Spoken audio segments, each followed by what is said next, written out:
Ακούμε συνεχώς για την άνοδο του πληθωρισμού που φτάνει πλέον το 60%. Πού οφείλεται, είναι ένα ατύχημα αποτέλεσμα της πολιτικής Τσάβες-Μαδούρο ή αποτέλεσμα ενός οικονομικού πολέμου, όπως λέει ο Μαδούρο, και τι σημαίνει αυτό? Καταρχήν, σας ευχαριστώ για την εκπομπή που μου προσφέρετε για να εκφράσω τη θέση της Βενεζουέλας στον κόσμο. Αυτό που εγώ θα ήθελα να πω είναι ότι η κατάσταση της Βενεζουέλας τη σήμερον ημέρα δεν είναι τυχαία. Εμείς υποφέρουμε έναν οικονομικό πόλεμο, ο οποίος έχει ξεσπάσει από το θάνατο του κομμαντάντε Τσάβες για να προσπαθήσουν να γκρεμίσουν τη Βολιβαριανή Επανάσταση.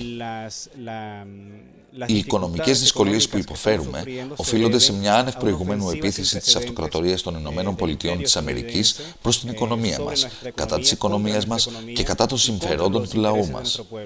Και εμείς έχουμε όλα τα μέσα για να αγωνιστούμε ενάντια σε αυτό και ξέρουμε ότι θα νικήσουμε αυτή την επίθεση, όπως έχουμε νικήσει πάντα τις επιθέσεις της Αυτοκρατορίας κατά του λαού μας.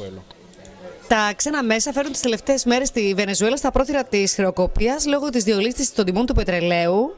Είναι αλήθεια τόσο πιθανό ένα σενάριο χρεοκοπίας? Τι μπορεί να κάνει η κυβέρνηση Μαδούρο για να σωθεί, αν ισχύει κάτι τέτοιο?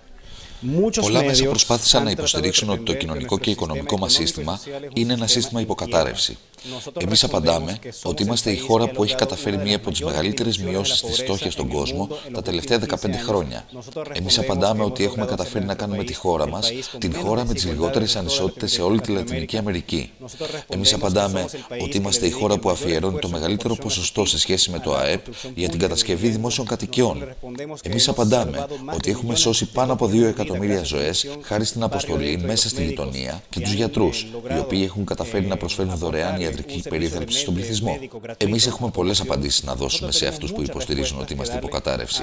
Εμείς αντιθέτως υποστηρίζουμε ότι το κοινωνικό και οικονομικό μας σύστημα έχει σημειώσει επιτεύγματα που καμία άλλη χώρα στον κόσμο δεν μπορεί να υποστηρίξει ότι έχει καταφέρει τα τελευταία 15 χρόνια.